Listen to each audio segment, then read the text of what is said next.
and of course, you for all that you're doing. I'm sorry we had to put you through a Pocono race, but you're a trooper.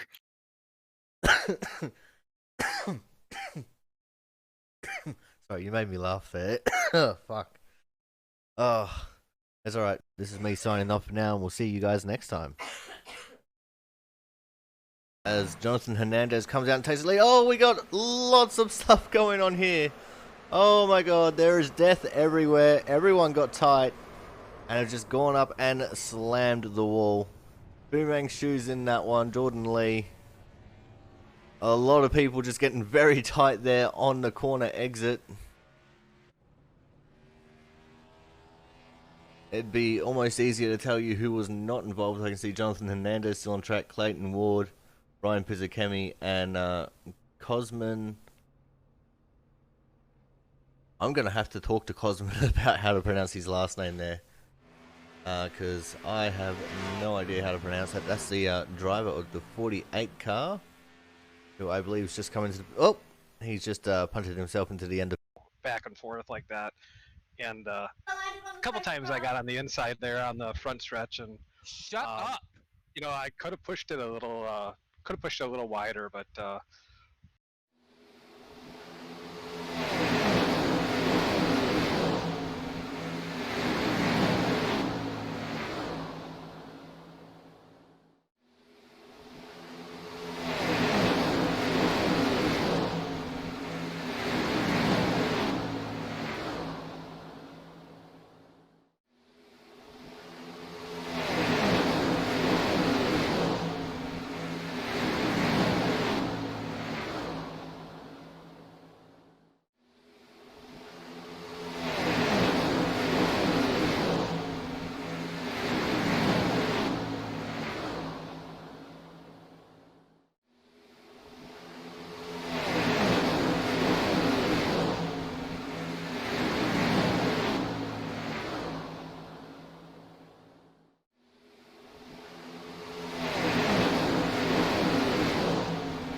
What's up, guys? Aussie Sim Commentator here, and welcome to the Output Racing 100 from the Lady in Black, the Darlington Speedway. Going to be a great great night of racing action here tonight. 100 laps, and it looks like the guys are getting ready for a pit party straight away. See, these guys are on the ball. They're rolling out of the pits and everything. Now, Darlington, definitely a very difficult track to try and tame. You can see day is slowly turning into night. All the track lights are on, and that is going to be a change of conditions in itself. Very loose for the first couple of laps on these tires, then it gets very tight very quickly. So these drivers are definitely going to have a hard time trying to figure out how to drive around here. Looks like the front row is going to be Jonathan Hernandez and Kyle Kraus. Hernandez on the pole, Kraus on the outside front row. They're off and racing for the pit party. Tommy Bordeaux sitting in the pits deciding to sit out of this one. Good to see Tommy Bordeaux back. Oh, as Jonas Marquez has gone around in the back. I'm pretty sure he got a tap there from Matt Horton.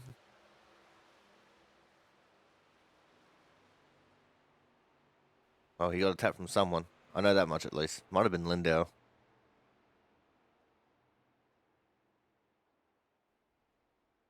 But yeah, this is definitely a treacherous track. Can't forget about the exit of turn 2. One of the more difficult places on this track, because it's very easy to get into the wall there on the exit. Oh, as we saw, loose car in the background there. I think that was... Actually, no, I don't know who that was. The 81, Corey Williamson in his lime green car. He took that straight to the pits. We do have Christian Budd in racing action here tonight. He missed the first round due to a medical emergency. It's good to see him back on track. We're looking at Brian Pizzacami in the 78. Just behind him, Zach Skotnicki went loose and into the inside wall.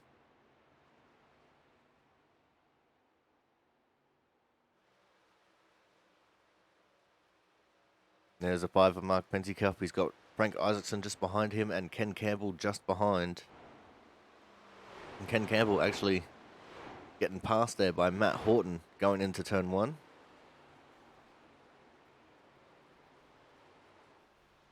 And it looks like he might get Mark Pentecoff here as well. Oh, who was that? That was Sam Niederhelm, I think. No, it wasn't. Sam's at the back of this pack. That might have been Skotnicki that went sideways then and into the inside wall. As I said, we're going to be seeing a lot of that in this race. Probably more often than some people think. And we probably won't see too many cautions if they spin down to the apron like that. Because the way iRacing works, if you're on the apron, they won't throw a caution.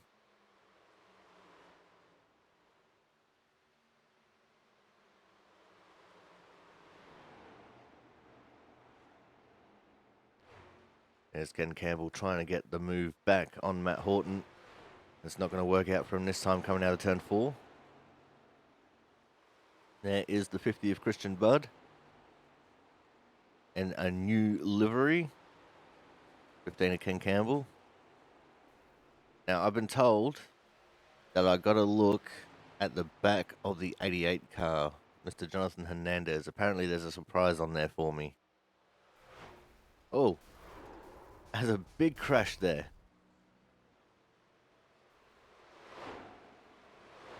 That was Christian Budd flipping wildly. And, oh my god, I see it. Alright, we're going to have to do some things here.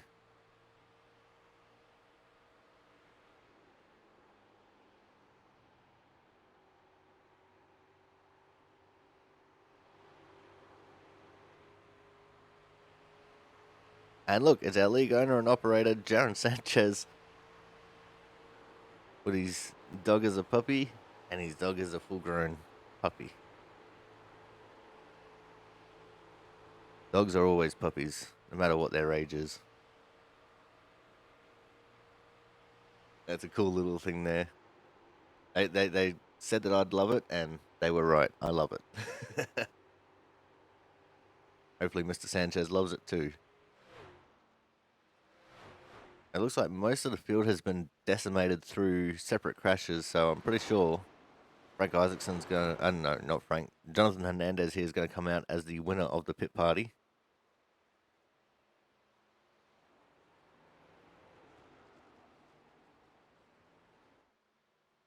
We see Christian Budd coming back out on track with the 24 of Frank Isaacson.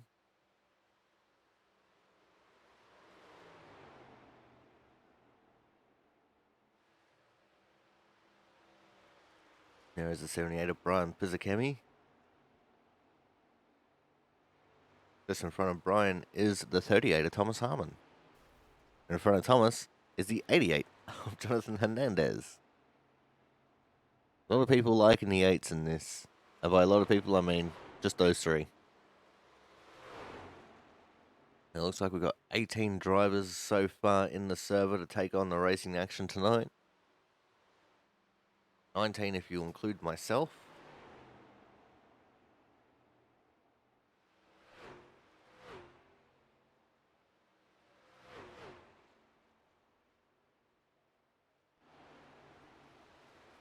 So at the moment, strength of field is a 26-33 out of all 19 people that are in here.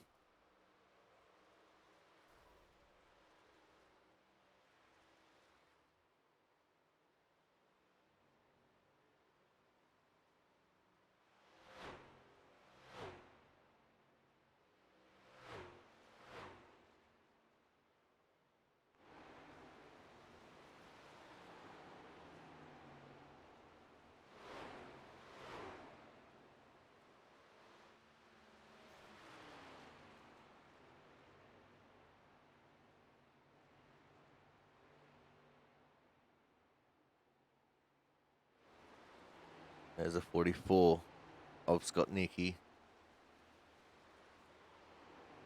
That'd be the only time he passes Christian Budd tonight.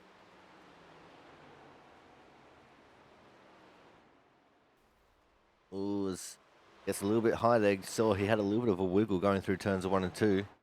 And then a big smash into the turn 2 wall. Unfortunately, I think that was John Lozelle, nowhere to go, but into Scott Nicky.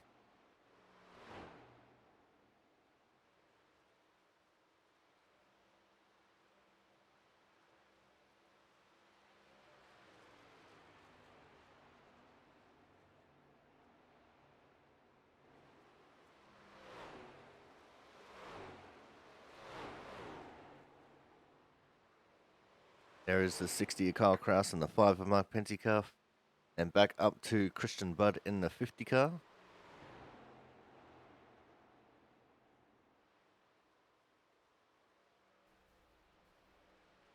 Oh, as I think Lozelle there caught the wall coming out of turn 4. I think he's going to tow and get a new car going. There's Matt Horton in the 84. Although he shouldn't be the 84, he should be the 33. Naughty, naughty. We'll do a quick update on the paints just to make sure they're all right. 57 of Tommy Bordeaux was the one who was just on screen not long ago.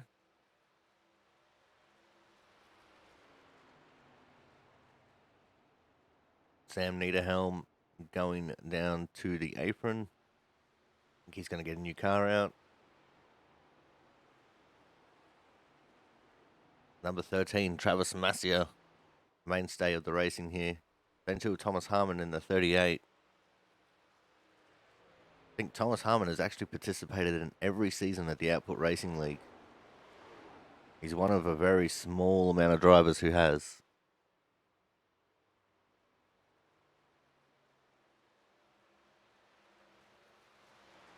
As we see the paints starting to make sure they're the right ones.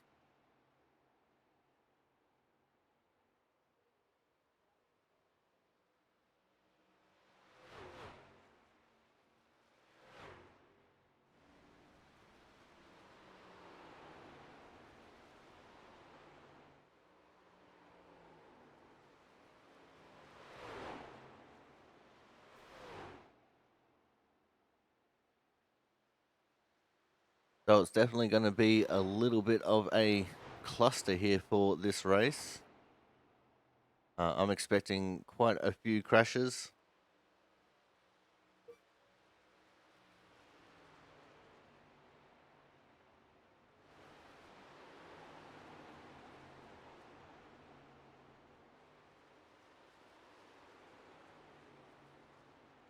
I'm not sure about cautions because even though we're going to see a lot of crashes, a lot of them are going to be people getting loose and firing down to the inside wall.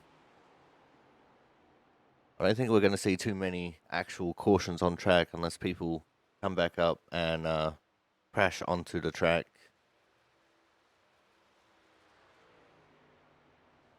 But we'll have to wait and see for that. Well, we do have about 20 minutes left of practice, just under 20 minutes.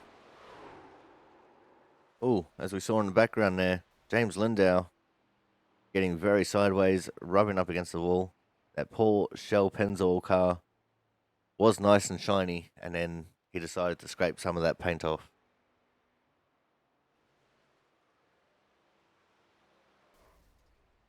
Oh, Carl Kraus.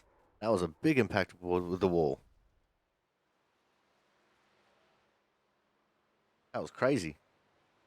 He almost flipped it just from hitting the inside wall.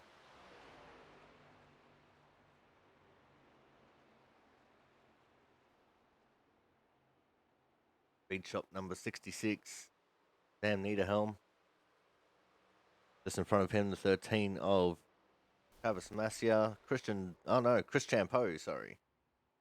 It's a very cool looking paint that he's got. Unfortunately, he just shoved that one into the inside wall. Well, it's very close quarters there coming off turn 2. And just lurking behind the 66 and the 13 here is the 50 of Christian Budd. As I said, brand new paint scheme there for Christian. He was running black truck in practice last week.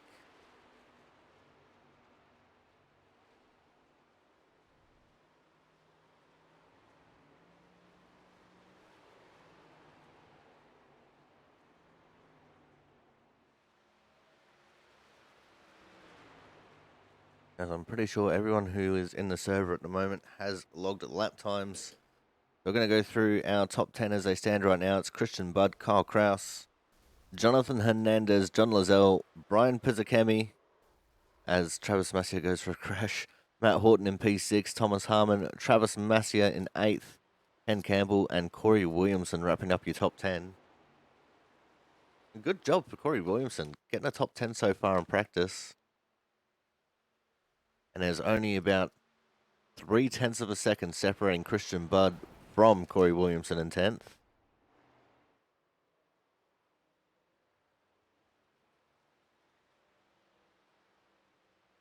And currently it's sitting at 0.8 that separate the entire field.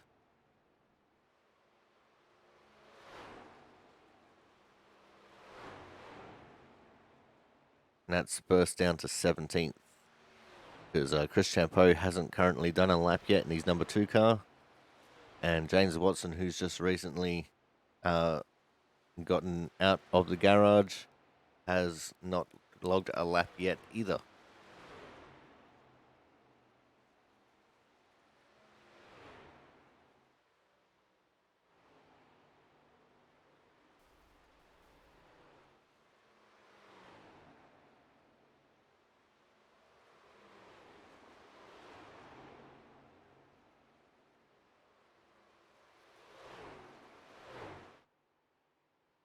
Let's see if we can find the 2 of Chris Champeau. He's on track.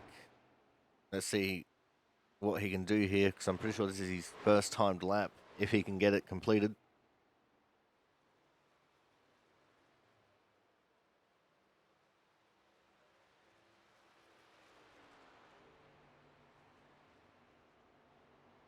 And it was a 30.467. That's good enough for 16th at the moment.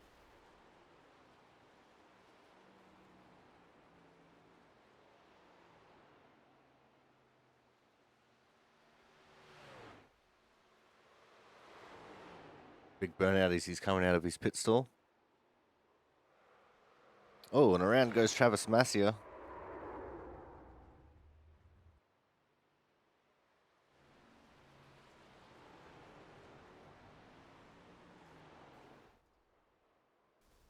91 of Lindau going for a crash there on the backstretch. I think Mark actually tapped him there as well. Chris Champeau comes out for another crack at a time. James Watson on track as well. There he is, the number 39 car. He's just come out of the pits.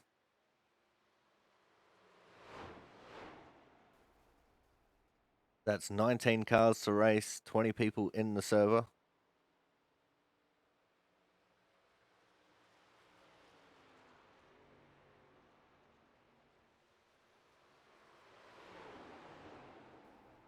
Oh, and around he goes.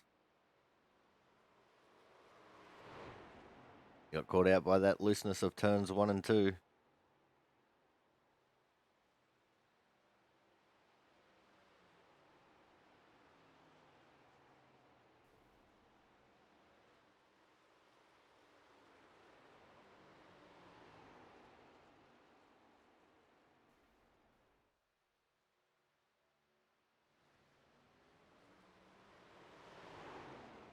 It looks like he's having another crack with the same tyres. He has put in a time of a 33.832, which is definitely nothing to write home about.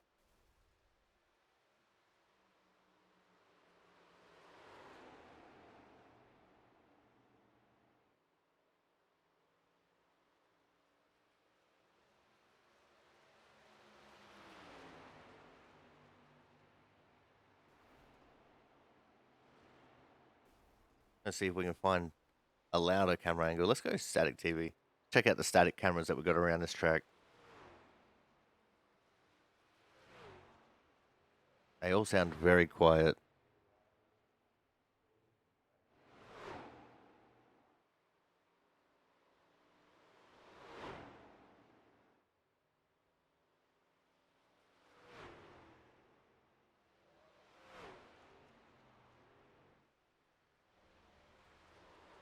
There's Mark Benzicup in the 5, Thomas Harmon in the 38 going for a spin. That's on the entry to turn 1. There's definitely not much movement in the top 10 as far as times are concerned.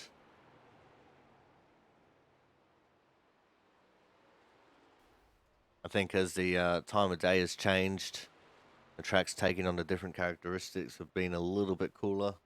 Definitely going to change the way these trucks drive around here.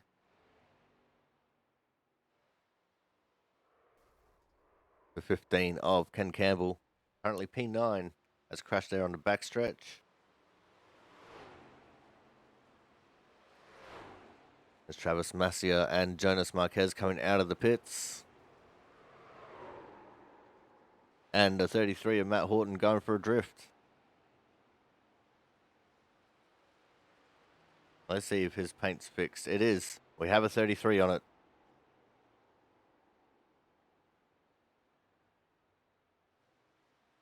That's what we like to see. There's the 60 of Kyle Kraus.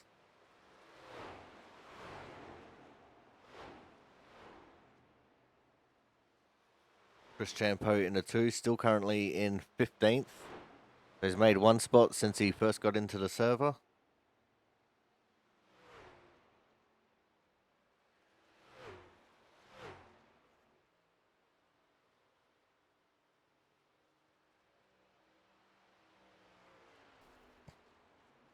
And we have just over 11 minutes left in practice. Oh, and there's a kerfuffle. The 60 of Kyle Kraus, the 2 of Chris Champeau. Mark Pensicuff lucky not to get involved in that.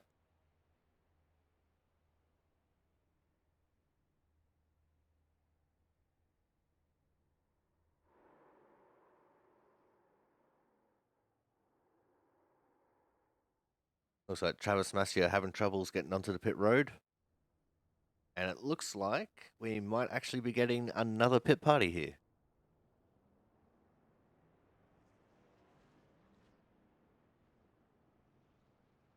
While these drivers are getting ready for their pit party, I just want to extend a thanks to each and every single one of you who come out and watch these streams, especially on Twitch. To everyone who's subbed or gifted subs. The channel is actually nearly at a point of where it's making its next lot of money from Twitch, which is incredible to think about. I never thought that we could make money off of this channel, but you guys are definitely showing that we can.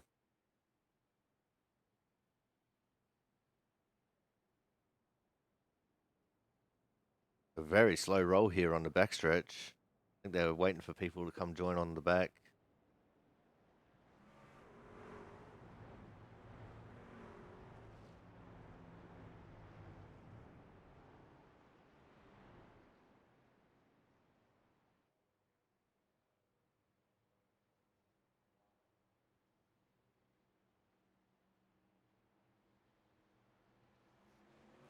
And they're off and racing.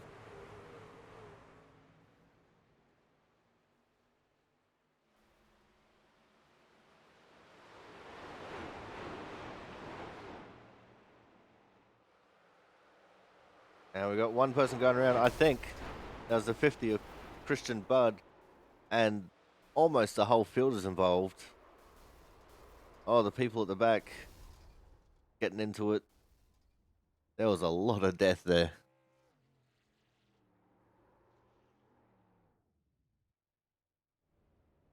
I think with that, they're going to actually re-rack it, restack it, and do it again.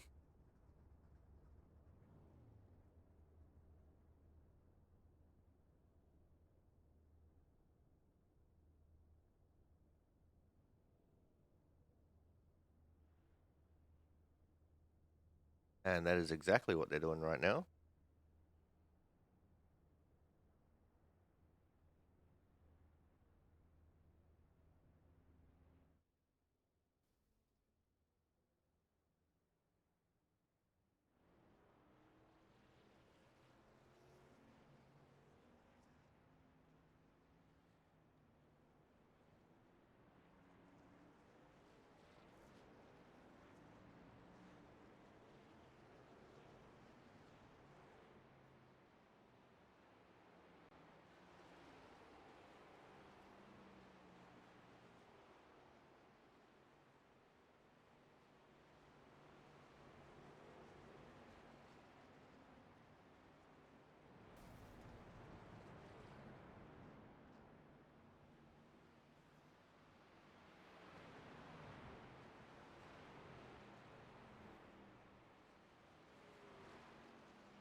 All right, looks like the drivers are ready to get going here again. And they're off and racing.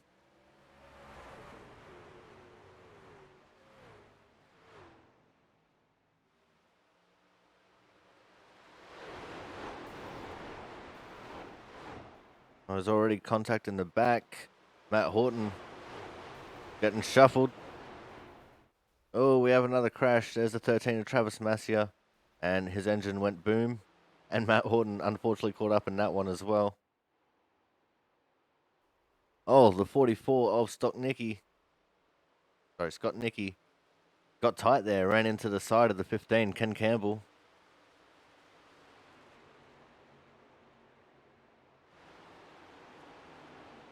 A lot of people trying to utilize the apron for overtakes.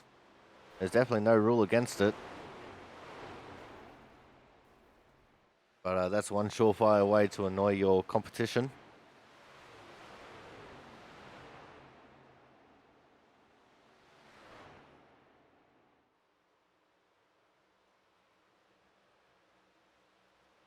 Oh, loose in the background is Lindau. And he almost got it spun back around, but not quite there. Gonna do a 3-point turn, get it back going in the right direction. We have about 9 laps left of practice here now. Oh, big time into the wall for Jonas Marquez. Not sure what happened at the back there, but he definitely hit that wall a ton.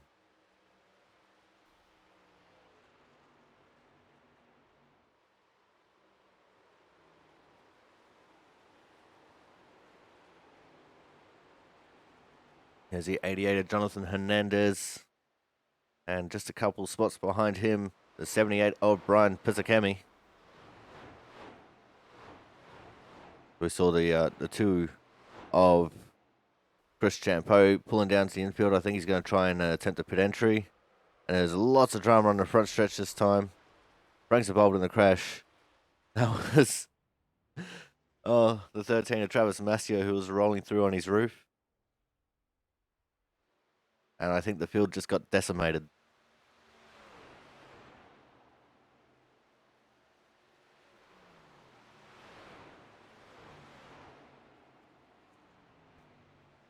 There's now about 4.5 minutes left here in practice.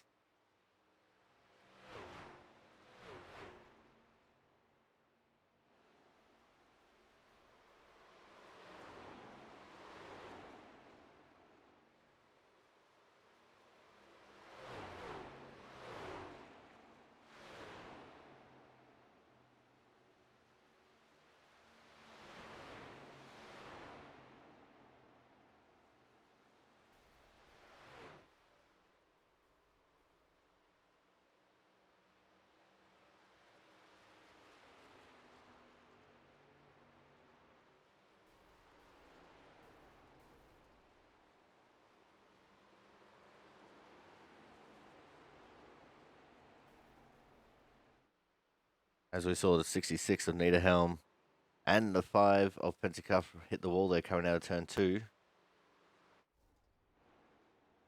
And there's Lozelle in the 23. He failed the pit entry test.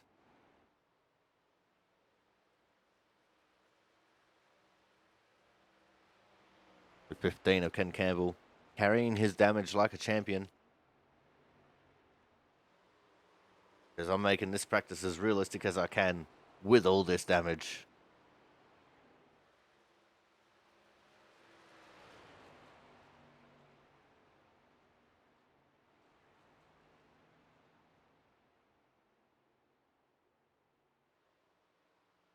Kyle Kraus in the 60 looking for an overtake. He gets the over-under coming out of 4. See what it looks like going into turn 1. And that's a nice easy overtake. And Kyle even kept it out of the wall. Very nicely done. Oh, we've had a big move in the top 10. Chris Champeau moved up to P2. So we see Christian Budd spinning there coming out of turn 2. So Chris Champeau up into 2nd position. Kyle Kraus down to 3rd. Hernandez 4th. Lozelle 5th. Ken Campbell now the last car in the top 10.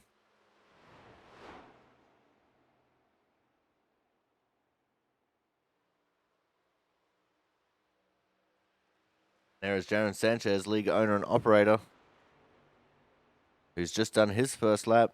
It's only good enough for 17th at the moment. Oh, and then he gets very loose in turns 1 and 2.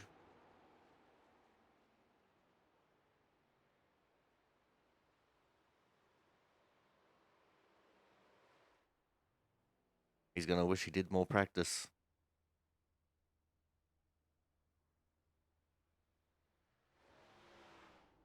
Oh, there's a 2 of Chris Champeau, who's had a little bit of trouble there coming out of turn 4. Actually, no, it was turn 2. There's pit lanes on both sides because the back straight used to be the front straight once upon a time. Then the decision was made to change it around. So treacherous turn 2 used to be treacherous turn 4.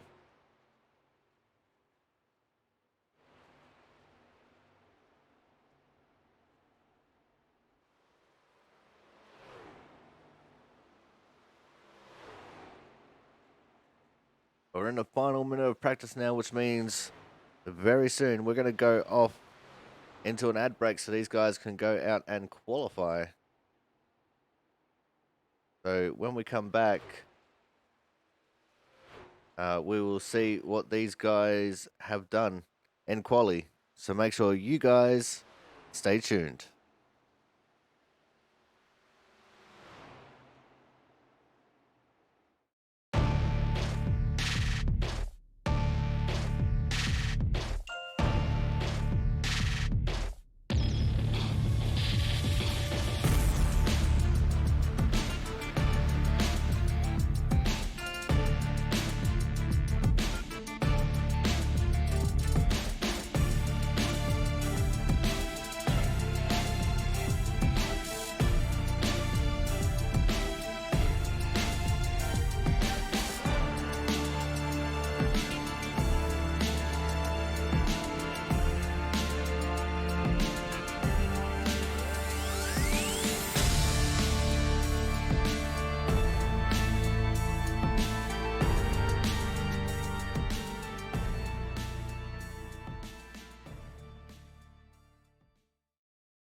And we are back for the Output Racing 100 here from the Darlington Speedway. And in case you missed it during the ad break there, or if you're watching at home on YouTube rather than Twitch, we just had a hype train in chat. Oh, thank you guys for the support so much. That is absolutely phenomenal. But let's go check in on our starting grid here for the Output Racing 100 live from the Darlington Speedway. And we got the 50 of Christian Budd on the pole and the 2 of Chris Champeau starting on his outside. In row 2, we're going to have Jonathan Hernandez in the 88 and Kyle Kraus in the 60, starting out of P4. The 5 of Thomas Harmon will be starting. Sorry, the 38 of Thomas Harmon will be starting out of P5. And the 23 of John Lazelle out of P6.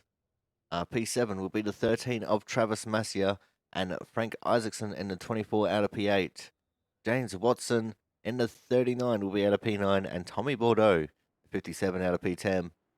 Then we're going to have Scott Nicky out of 11th, Pentecough 12th, Niederhelm 13th, Horton 14th, Sanchez out of 15th, James Lindau in 16th, Ken Campbell 17th, Pisakemi 18th, with Jonas Marquez 19th, and Corey Williamson, who is scheduled to start 20th, is actually not on the grid.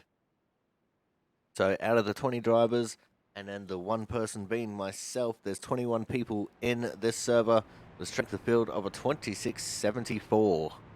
Here to tackle 100 laps of the Darlington Raceway.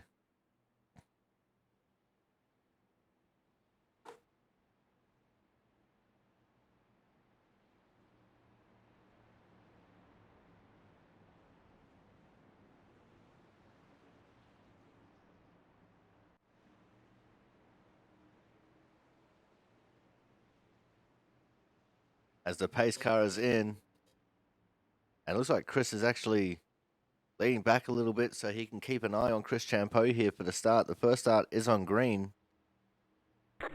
And we're off and racing. Green flag.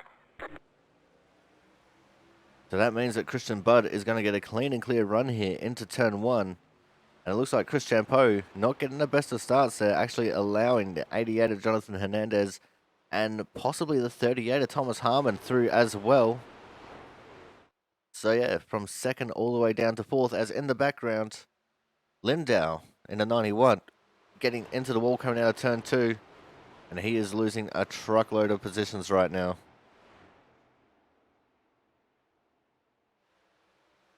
Let's go back up to the front of the pack. It's still the 50 of Christian Budd leading the way from Jonathan Hernandez, and they've actually grown a little bit of a gap here over the 38 of Thomas Harmon. There's only 4 sets of tyres to utilise for this entire race. The set you start with plus 3 extras, which means you can pit 3 times for tyres, and the optimal tyre strategy would be 25, 50, 40, 25, 50, 75, because tyres are a commodity around here. As I'm pretty sure in the background now I saw the 66 of Sam Niederhelm getting into the outside wall, going through turns 3 and 4. It looks like he's managed to keep it going, but he is dropping to the back like a rock. But for now, the field is all single filed out. And yeah, indeed, the 66 Sam Niederhelm out at the back of the pack and not really looking too quick right now. He's back there with Jonas Marquez, who I think also had some dramas there on the first lap. So we go back up to check out this battle. Oh, the 88 of Hernandez getting a little bit loose there. That's right on board with Hernandez. As I clicked the wrong button, that's the one that I wanted. Let's see him take a lap of this place. Oh, you see the counter steer there.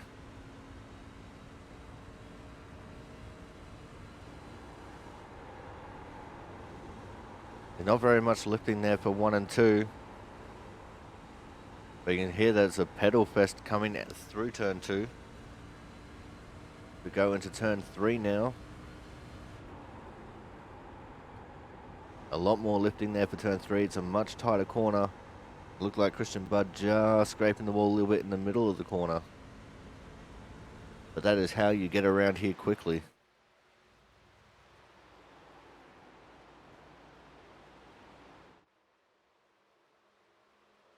It looks like some guys in the back of the pack starting to string out a little bit here.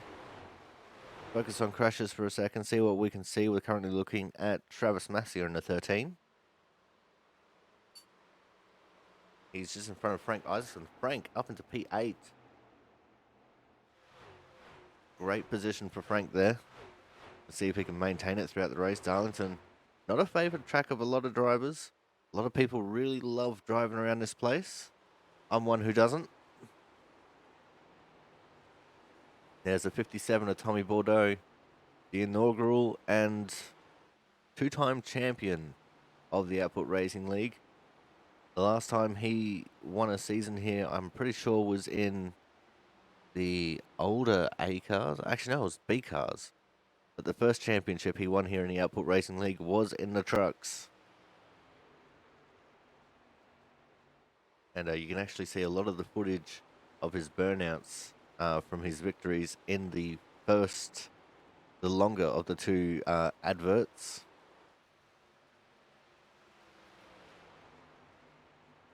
And it looks like he's trying to look for a way around James Watson here in the 39.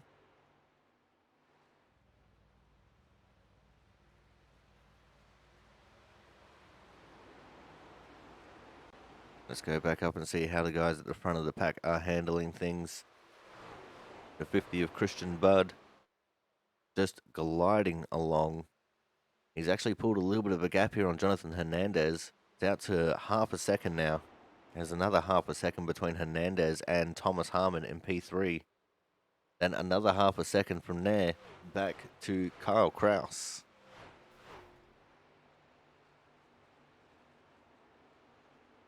We just saw a blue car hitting the wall coming out of turn 4. I'm not sure who that was. It was possibly Frank. Either Frank or Tommy that did that.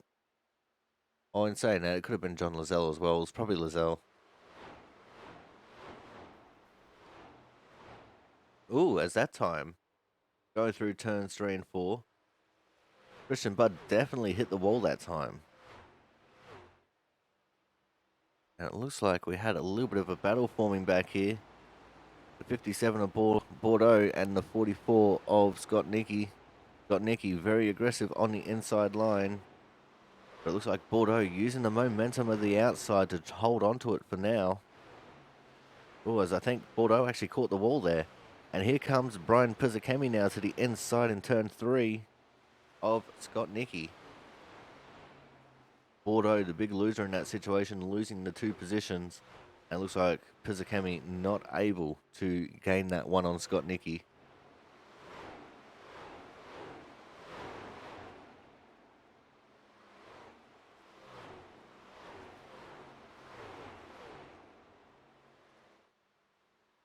But here we go again, going into turn 3. Pizzakemi looking for the move on Scott Nicky. He dives it in deep, so does Scott Nicky. Scott Nicky gets the wall, and he's stuck in the wall now. This is going to allow Tommy Bordeaux to get at least one of those 2 positions back as he's experimenting with some alternate dimensions. Now that's Pizzakemi up into 10th, Bordeaux in 11th, and Scott Nicky down to 12th.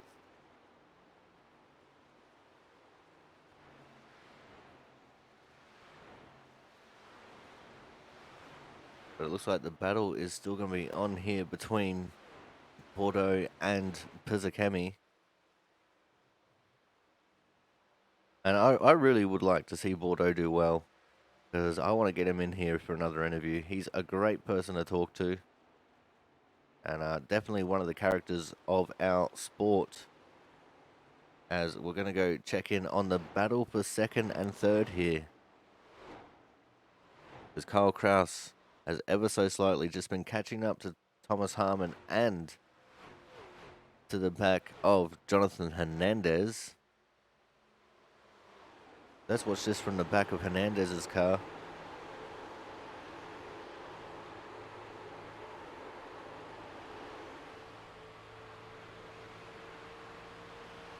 Let's see if we can see Kyle Kraus going for an overtaking maneuver at any point.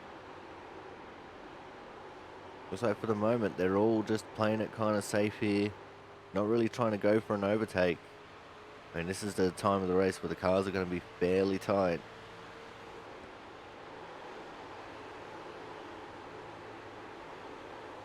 And I see another battle in progress as well. Got a 24 Frank Isaacson, the 39 of James Watson looking for the overtake. And there just behind him is also the 78 of Pizzacami and the 57 of Bordeaux. It'll be interesting to see how this battle will evolve from here as they come out of turn 4.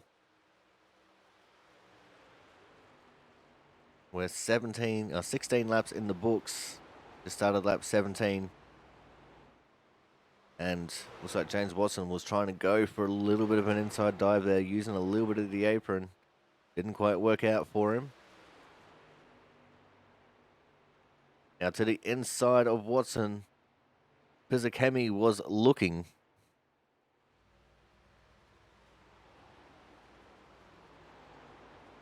Let's see if Pizzacami can maybe try and go for another overtake here in turn 1. Doesn't look like he's got what it takes to do it just yet.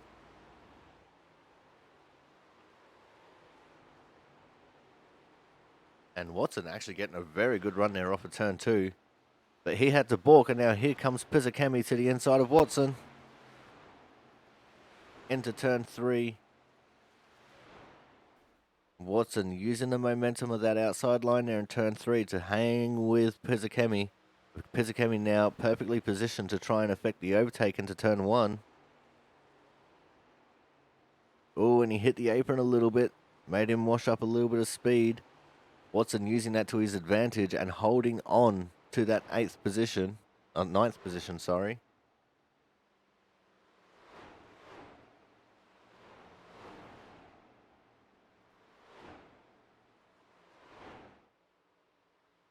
These guys are definitely racing for sheep stations right now.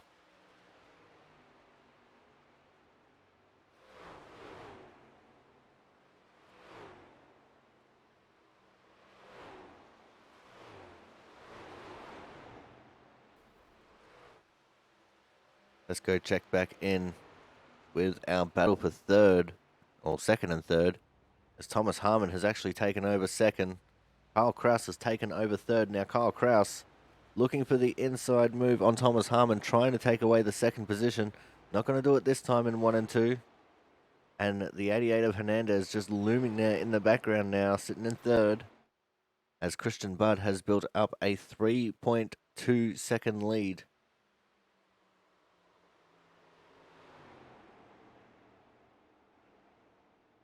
Let's see what these drivers can do as they come out of turn 4. Going into turn 1, will anyone try and make a move here? And it doesn't look like they will this time.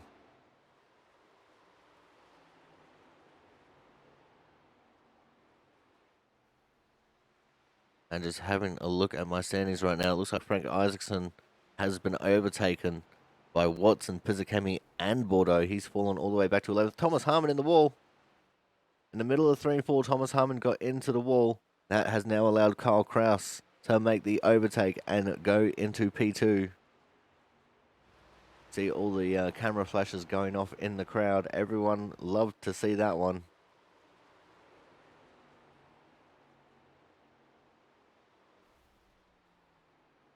And I think Jonathan Hernandez just caught a little bit of the wall coming out of turn 2 that time.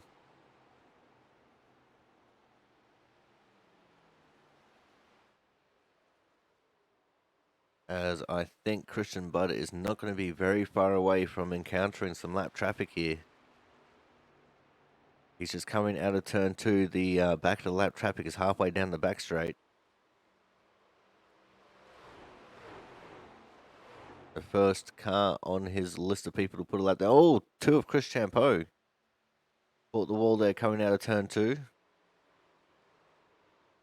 And you can see he's got a little bit of that right side damage there. Wouldn't be the first time he's hit the wall. As Lindau got out of the way for our leader, the 50 of Christian Budd. There is James Lindau, the Shell Pennzoil car. And he has a lot of right side damage on that automobile.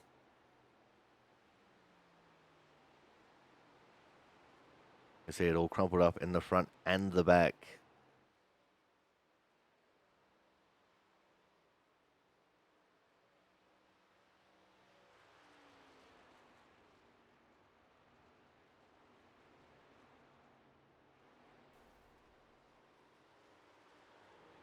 Now let's see if we can find another battle going on here.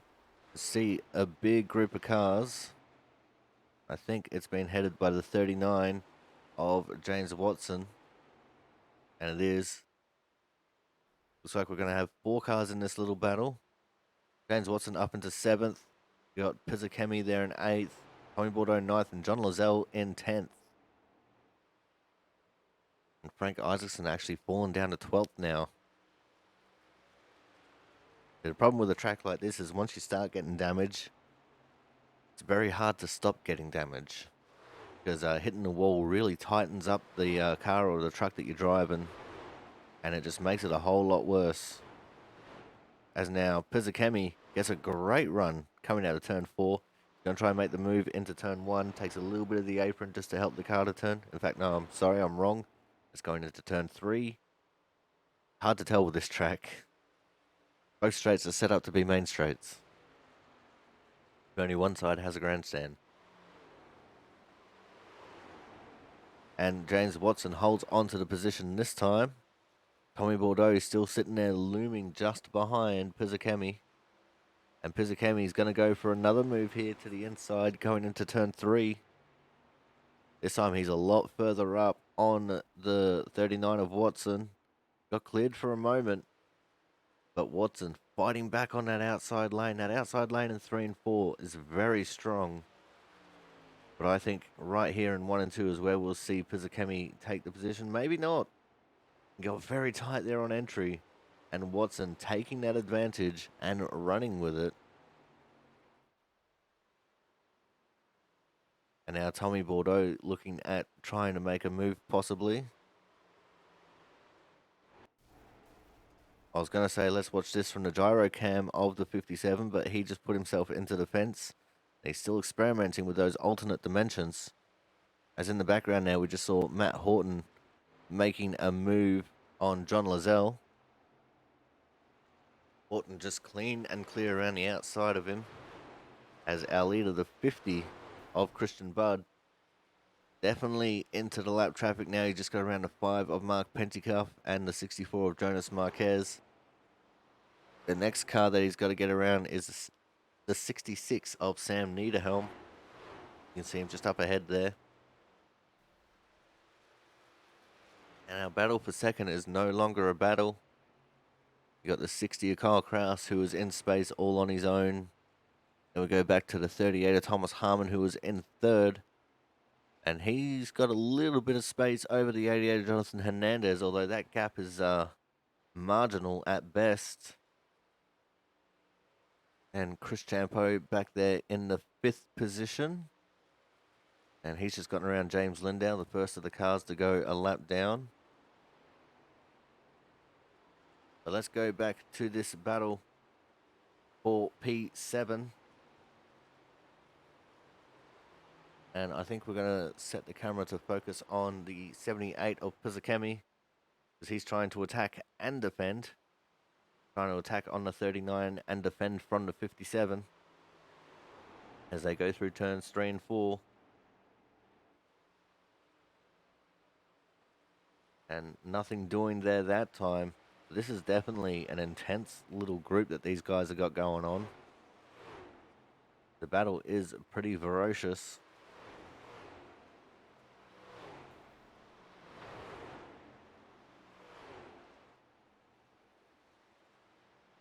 And this time, going down the back straight. Oh, no, he pulled out of it at the last moment.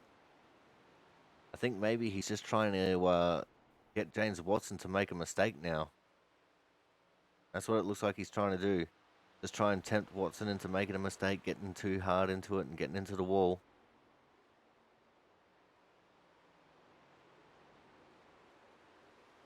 Because he's not going for the overtake, but he's making it look like he is.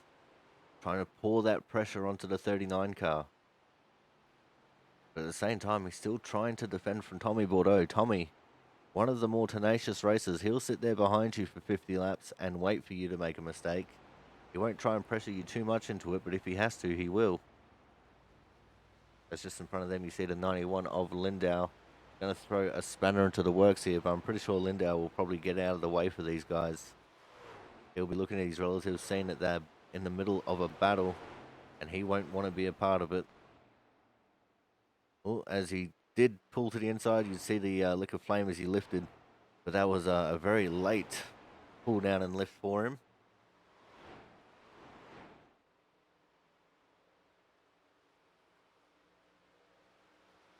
As it looks like 50 of Christian Budd has just reached the point of where he's right behind Scott Nicky and Sanchez. And he's probably going to put them a lap down here shortly. Let's go and have a quick squiz at that, because there are 2 cars there instead of it just being the one. And it looks like he's going to get Scott Nicky pretty easily here on the inside of 1 and 2. Although Scott Nicky still holding on to it just... Nah. Oh, maybe. Nah, he just couldn't keep his nose in there. And he is now first car a lap down, but that probably won't last long, because now Christian Budd's going to start chasing after the league owner and operator Jaron Sanchez, who has a ton of damage on the right side of that car. In fact, he's got a little bit of front end damage as well. So it's not just he's gotten into the wall, but he's also gotten into the back of someone. And that's probably leading to his poor performance right now. And you see Sanchez getting well and truly out of the way of Christian Budd. He didn't want to lose too much time allowing Christian through. So now Jaron Sanchez, first car 1 lap down. We're going to go back to this battle for 7th, which is still continuing to boil on, even in the midst of all this lap traffic. And Matt Horton is definitely trying to buy into this battle a little bit. See him just about 0.7 of a second there behind Tommy Bordeaux. And he's definitely trying to get a part of this.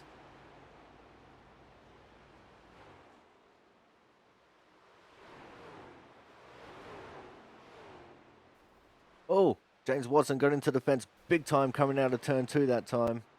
That is all the 78 needed. That's what he was waiting for. Same too with the 57 of Bordeaux. Oh, and there was contact between Bordeaux and Watson coming through turn 4. But Watson, the big loser in that situation, from 7th down to 9th. He's probably going to lose it. Another one here to Matt Horton if he's not careful. And Pizzicami's probably going to be happy about that, because now he's started to gain a little bit of a gap over Tommy Bordeaux, who just got into the wall a little bit there in the exit of turn 2. And Watson not wanting to give up the position to Horton, who does the over-under on him. That's not a move that I usually see around here at Darlington. But it doesn't quite work out.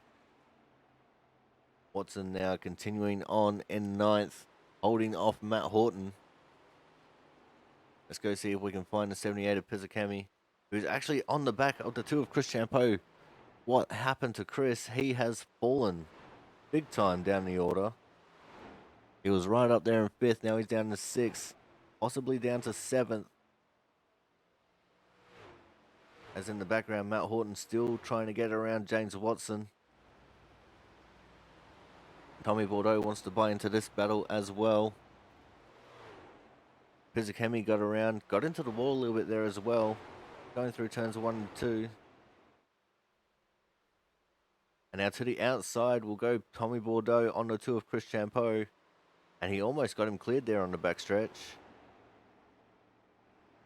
And now that is Tommy Bordeaux up into P7. Pizzicami up into P6. And unfortunately, Chris Champeau down to 8th. I think he might have gotten into the wall a little bit and has a little bit of lingering damage. As we continue to keep our eye on Pizzicami and Tommy Bordeaux here. These guys are on an absolute charge. It was only about 20 laps ago that they were out the back of the top 10. But in saying that, right now, we are going to go for a quick commercial break.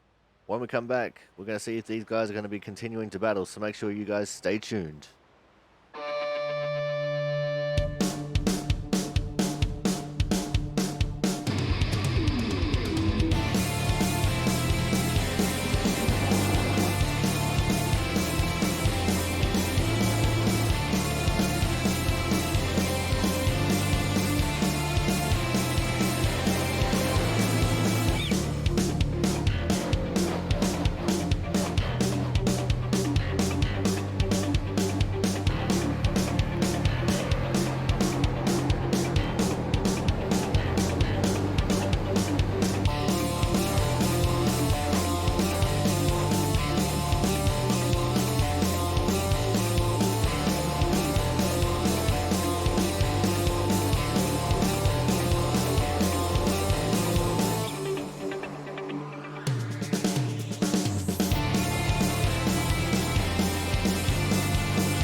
And we're back here from the Darlington Raceway for the Output Racing 100, live and exclusive on the Aussie Sim Commentator channel.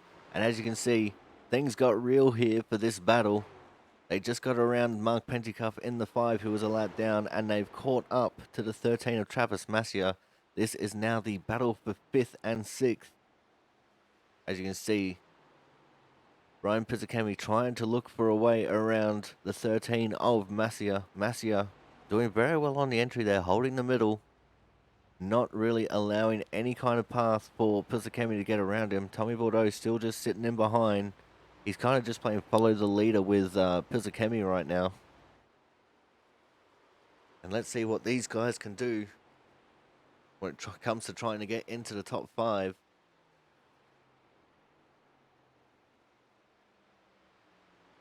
Christian Budd still leading the way, absolutely pulling away to a huge lead. P2 is Kyle Kraus, and he's quite a fair ways behind. And then even further behind is the 88 of Jonathan Hernandez and the 38 of Thomas Harmon. In fact, they're slightly falling into the clutches here of these drivers running in 5th, 6th, and 7th. See what they can do. As Tommy Bordeaux having a little sneaky look on the inside now. Pizzicami going for the big look on the inside. And I think we're going to start getting some green flag stops here. As Tommy Bordeaux's just pulled out of this battle and he's gone to the pit lane. Don Lazelle on the 23 has already pitted. I think Scott Nicky is about to pit as well. And we are officially halfway through this race now. 50 laps down, 50 laps to go. Oh, and Massia got into the fence. I think he was going to try and pull low to allow Pizzicami to come through.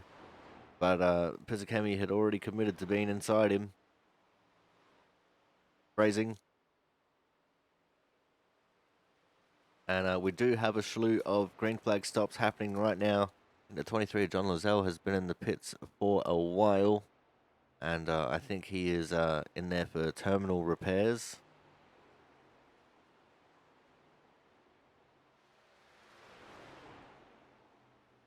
So let's go check out the 38 and the 88.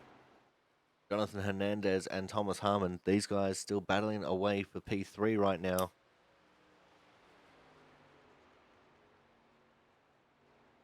You see a little bit of damage on the right front of that 88 machine, where he's gotten into the wall a couple times there. And just about again coming out of turn 2, Thomas Harmon has the run. He pulls it to the inside. And that is Thomas Harmon back up into 3rd as the 88 of Hernandez is pitting this time. That looked like a very last minute decision to come in and pit.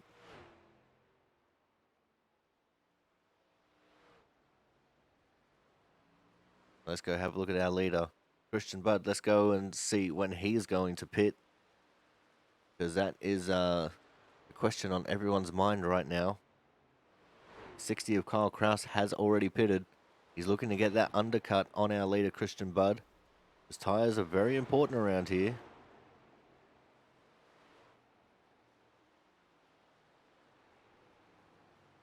Let's see, Kraus pitted on lap 52, and on lap 54, here comes Christian Budd.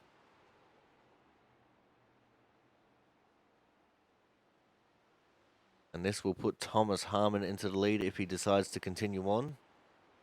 If he wants to get leader lap points, he'll have to stay out there for a couple of circulations by the looks. He was more than half a lap behind our leader, Christian Budd. And he won't get scored as a leader this time. He'll get scored as a leader on the next rotation around.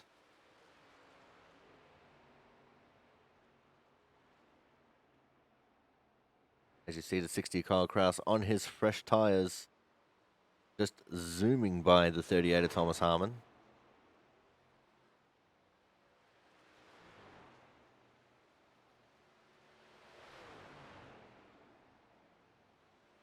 And Thomas Harmon actually deciding to come into the pits this time. And that could release the 78 of Pizzicami to lead a lap. And it will. Pizzicami stays out. He's going to get the leader lap point for this lap. Thomas Harmon not able to lead a lap at all.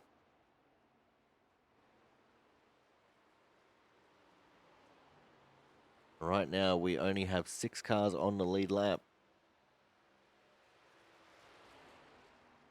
I think Chris Champeau is going to come in this time. So too does the 78 of Pizzacami. And that is going to release Christian Budd back into the lead of this race. There he is on screen. And the undercut didn't quite work out in favor of the 60 of Kyle Kraus. Did work a little bit. He's a little bit closer than he was. But Christian Budd is just too good.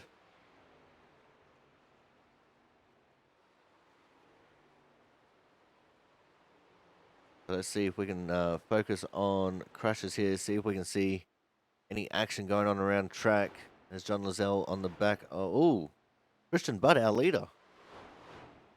He got loose coming out of turn 2 and turned it into an overtake on the 5 of Penticuff. That was a crazy little sequence of events.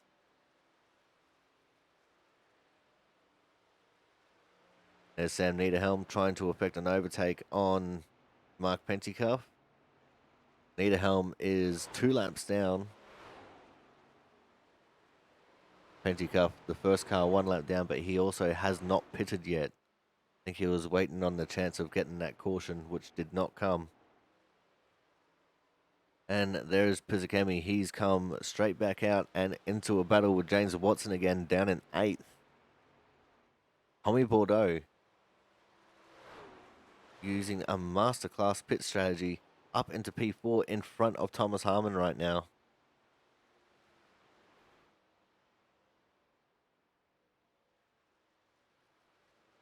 So good job there for Tommy Bordeaux. I think the battle on track that I'm seeing is Harmon and Masia. They're less than a second separating them. They're not really battling, but they're pretty dang close to it. And it looks like the 78 of Pizzacami was able to get around James Watson there. He's back up to P7 now. I think Watson might have just caught the wall there coming out of turn 2. And just looming behind these guys is the 50 of Christian Budd. John Lozelle taking the inside line to allow Budd through. Now Watson is the next person on the list. There's only 8 cars on the lead lap as it stands right now, and Watson is the last car on the lead lap.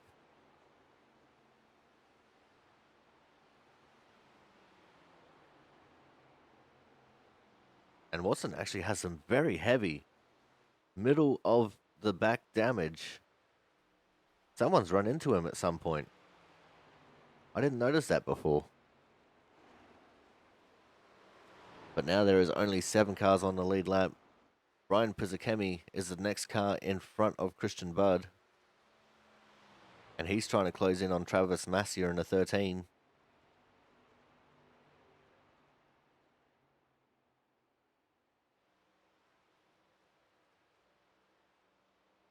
Let's go back to focusing on crashes, see if we can see any action occurring on the track. At the moment, we're still focused on Pizzacami. Now we're looking at Kyle Kraus as he's carving his way through some of this lap traffic.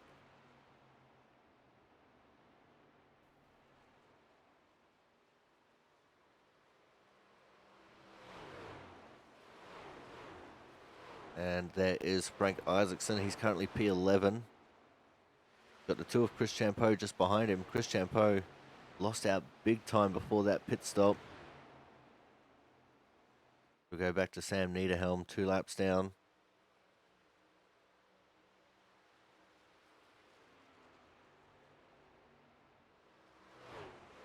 Let's see if we can get eyes on Pizzacami. He is less than a second away from being behind Travis Massier.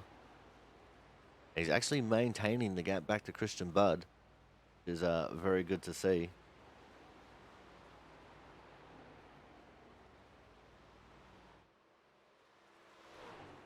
He Oh, he's in the wall. That was going through turns 1 and 2. So he just lost a bit of time to Travis that time. In fact, he lost half a second. Travis. Which also means that he lost half a second to Christian Budd behind, who was trying to hunt him down and put him a lap down.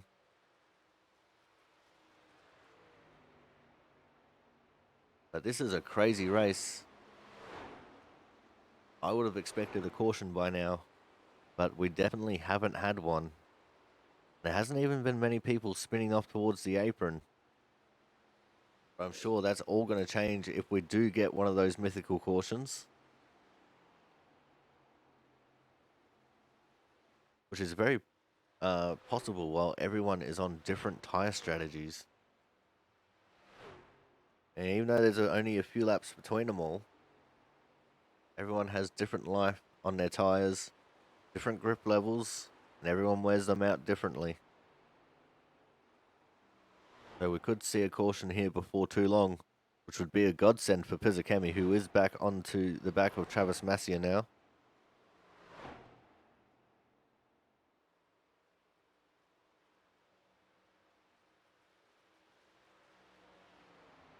Pizzakemi, who has 2 lap fresher tyres than our leader, Christian Budd. Could almost say 3 lap fresher because he's almost a lap down. And he gets the 13 this time, Travis Massia. Going into turn 3, can he make the move stick? He can. As now Pizzakemi up into P6. The next target on his list is going to be Thomas Harmon in the 38, who seems to be struggling here a little bit. He pitted just 1 lap before Pizzakemi, and Pizzakemi stole the leader lap bonus for that lap as well.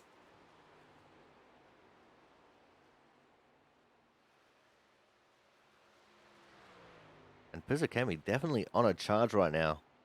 His last lap was actually faster than Thomas Harmon, even with overtaking Travis Massia.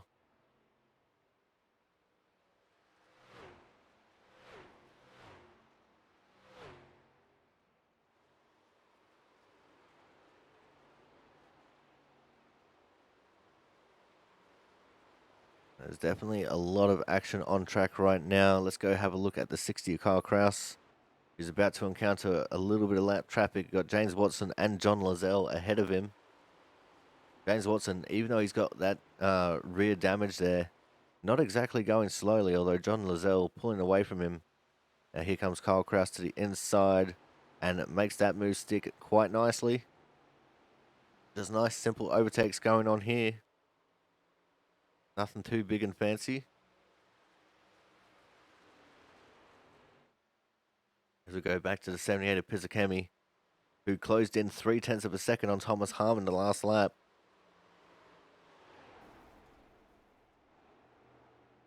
Big net code for Thomas Harmon with the fence. He wasn't actually in the fence that time. That was just a part of the week 13 server shenanigans. Around week 13 here for the official series. When we get new builds, the iRacing servers go a little bit silly. As Christian Budd is about to put a lap down on Travis Massia.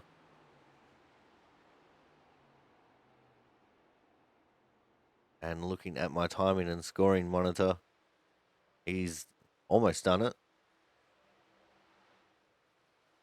In fact, he completes that just before the start-finish line that time.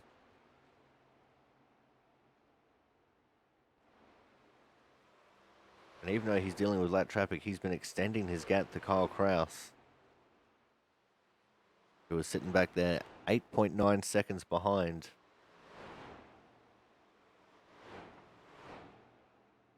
So let's see what Pizzakemi can do, whether he can get around Thomas Harmon, and whether they can both get around Tommy Bordeaux, because they've been slowly inching up to him every lap.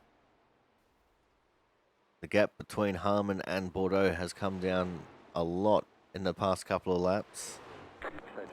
And we have a safety car. Oh no, it's Frank Isaacson on the back straight.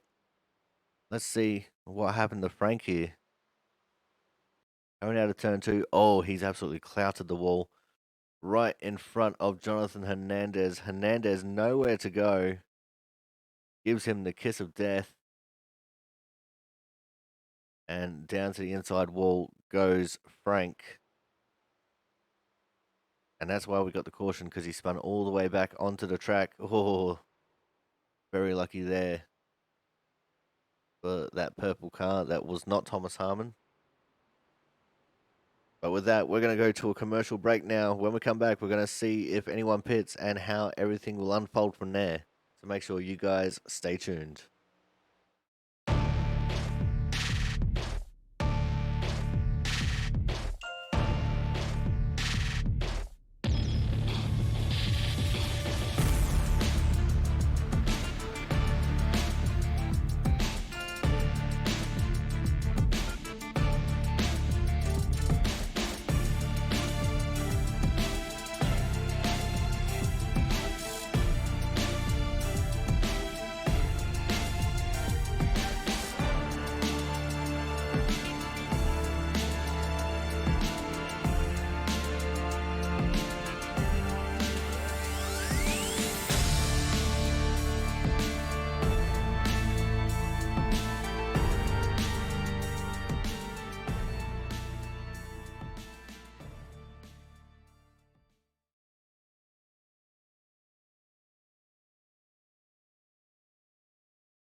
All right, we're back. And while we were under the advert break there, we had a little bit of drama here. Coming into the pit road, Tommy Bordeaux carried just a little bit too much speed, and he lodged himself into the barrels at the start of the pit lane. That is so unfortunate that it's not even funny. I feel so bad for Tommy Bordeaux, because that is terrible. He had to tow to the pits for that one. But leading the way here, still going to be Christian Budd. Kyle Kraus is now going to be starting right there with him. Travis Massia is going to be P3. Brian Pizzakemi going to be P4. Though Travis Massia just come into the pits again. A lot of people getting repairs done, including the 88 of Jonathan Hernandez, who's been in there for a while. He's probably going to go a lap down here.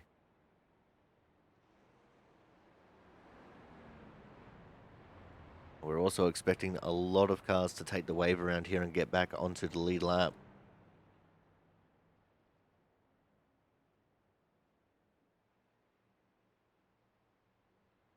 At the moment, the order is Christian Budd, Kyle Kraus, Brian Pizzakemi, I think Thomas Harmon.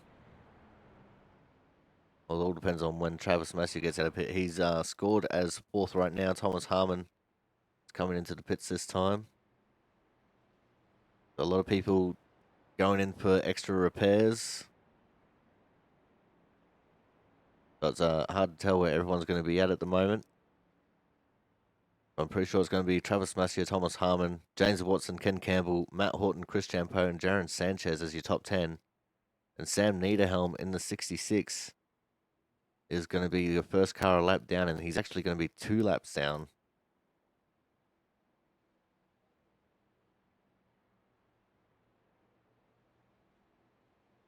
As we're on the 1 to green now, which means all the wave around cars are going to get to go around to the back of the pack.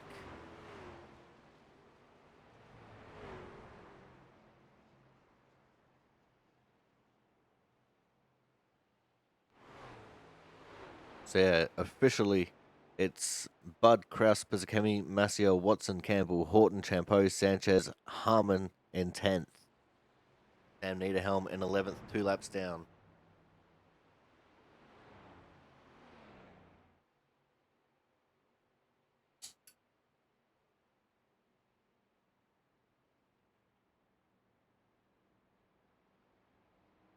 And we might actually get a delayed green here, just because of everyone, like how many people took the wave around there.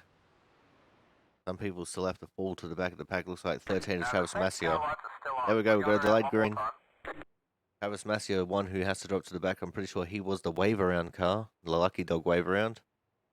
So he has to drop to the back. Once everyone is in position, then we'll get a clear answer on where everyone should be at.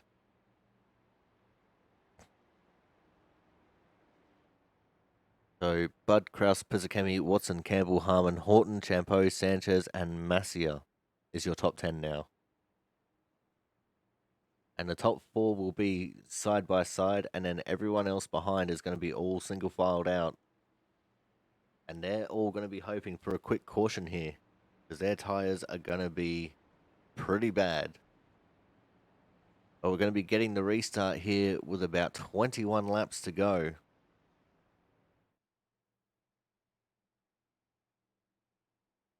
And you can effectively say we're having a single file restart. Look at them all there on the inside line. Unfortunately, the 24, Frank Isaacson, still in the pits.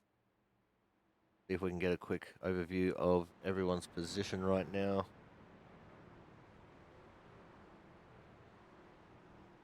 No, we will not. Pace car is in.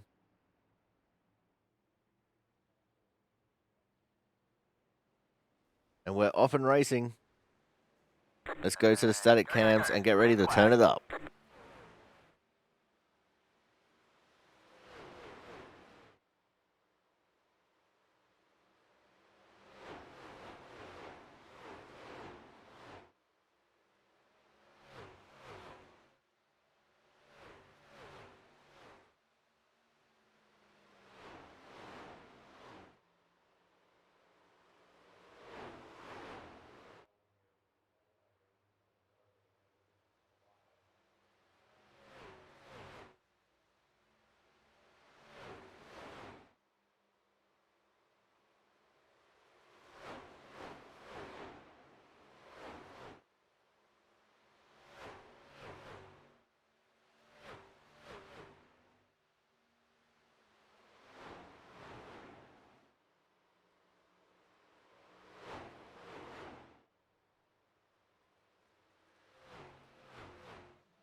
All right, so Christian Budd leading the way now from Kyle Kraus and Brian Pizzakemi. And Pizzakemi not going to let Kraus get away with it here. He's sitting right in there behind these three at the front, pulling away from everyone else. P4 is James Watson now, who is quite a fair way behind these guys. As I thought I just heard someone hit the wall. Don't see anyone going slowly, so it might have been a net code. At the moment, we have 3 retirements and 1 did not start. Jonathan Hernandez, Zach Scott Nicky, and Jonas Marquez are OUT out of this race. Frank Isaacson still in the pits. He's 10 laps down now, soon to be 11. It's unfortunate for Hernandez. He came into this race as the points leader and unfortunately got caught up in the incident started by Frank Isaacson there.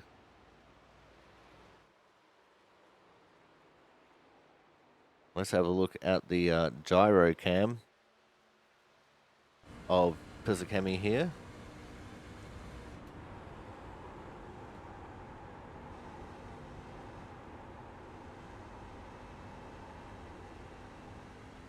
The thing about the gyro cam, we can move it to suit our needs. There we go. Got a clean view out the front now.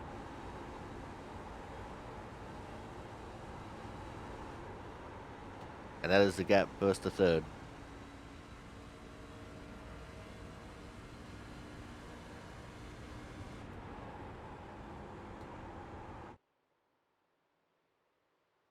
Let's go focus on crashes, see if we can see anything happening throughout the pack.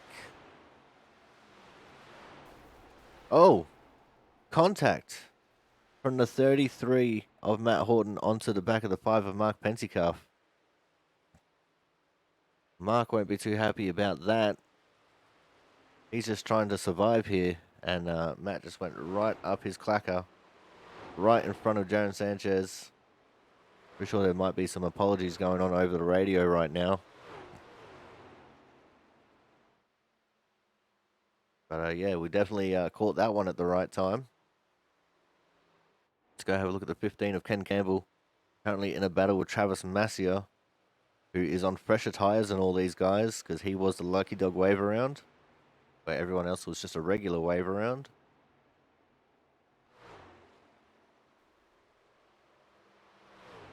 And Travis is flying right now. Look at the gap he's already pulled on Ken Campbell. Now he's trying to catch up to James Watson in the 39, who still has that severe rear end damage. Because he took a wave around instead of pitting to get it repaired.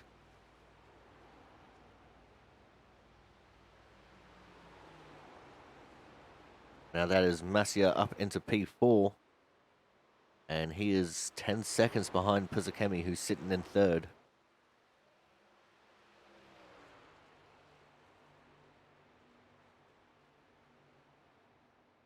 Let's keep an eye on James Watson here, because it looks like Ken Campbell starting to catch up to him a little bit here as well. And so too Thomas Harmon in the 38. Not very often we see Thomas Harmon in this kind of a situation.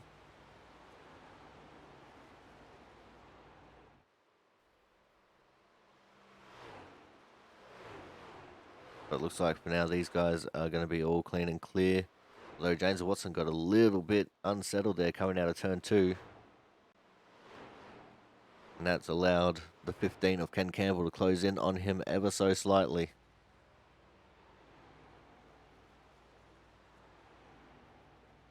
At the start-finish line this time, we'll have 11 laps to go. So if you're a Kyle Kraus or a Brian Pizakemi, you really want to start getting into the action. I see that we've also just got another retirement, Tommy Bordeaux, OUT, out of this race. Currently sitting in 15th. That's unfortunate for him. As we are actually on 10 to go now, my apologies.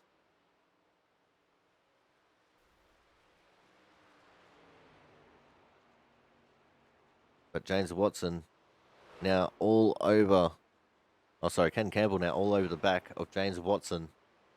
These guys battling it out for the top 5.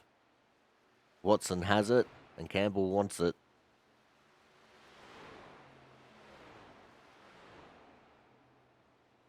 I just feel really bad for Tommy Bordeaux.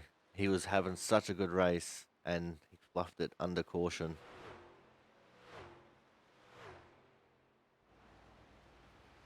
And he'll be absolutely dirty with himself because of it.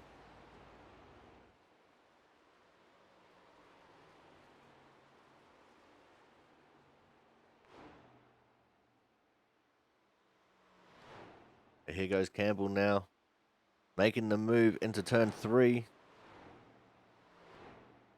Can he pull it off though? That is the question. Ooh, very close quarters racing.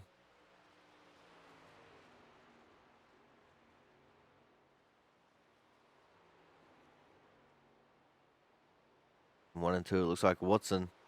He's very experienced at that outside line there in 1 and 2. He knows how to make the most of it. Because we've seen him doing that when he was battling it out with Pizakemi earlier.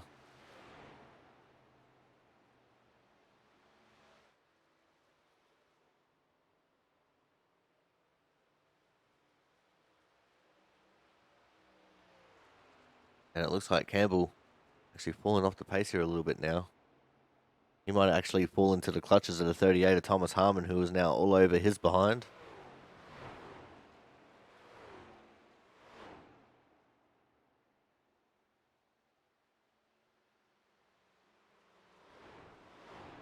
And just look at the differing lines there. Campbell sending it all the way to the outside of the track. Harmon holding on to the middle.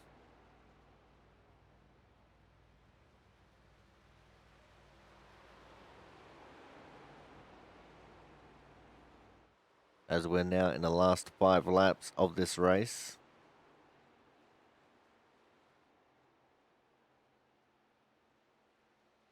Now let's go have a look at our leader, Christian Budd, as he's making his way through some of the lap traffic. He's just about caught up to Pentecoff and Sanchez.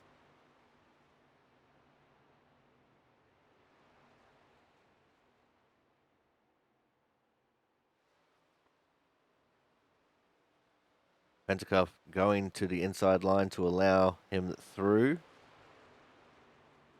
And Sanchez holding on to the outside to allow him through the inside.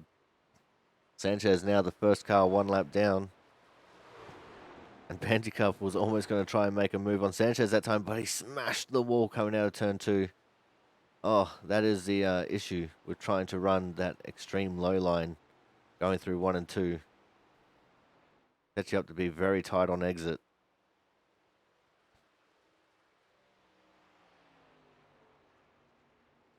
We've just got 3 laps to go now. And Christian Budd is just in cruise control. You can tell he's not pushing it. He's not sliding the car at all. He's just driving it nicely. And the lap traffic, to their effort, have been getting out of the way for him quite nicely.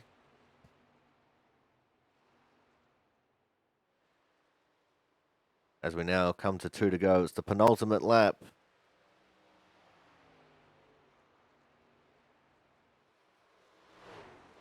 Let's see what Christian Budd can do from here. He grew 0.3 on the gap for him back to Kyle Kraus on that lap.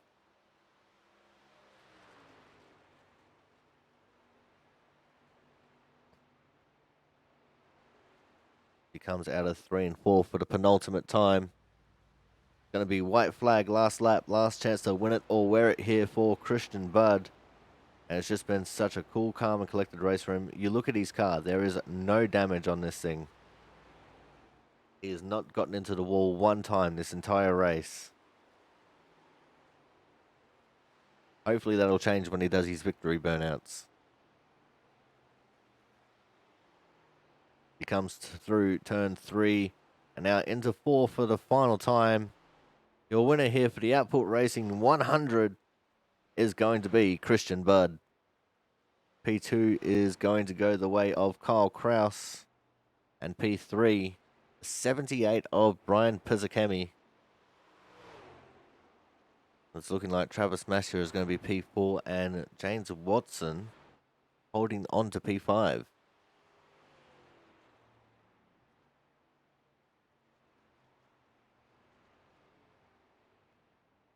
There we go. That was 100 laps of the Darlington Raceway. I know it says Speedway in the title. That was my stuff up. But here is Christian Budd, your winner, and he's going to start to burn it down and celebrate this win. He's definitely tamed the lady in black on this occasion. As I said, look at that car, the right side of that car. No damage on that thing at all. That's incredible. I can't get around 20 laps here without hitting the wall at least once, and he's managed to do 100 laps without touching a single wall. But with that, we're going to go to a commercial break now. When we come back, we're going to have driver interviews to make sure you guys stay tuned.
All right, guys, it's time for our Viagra Hard Charger Award.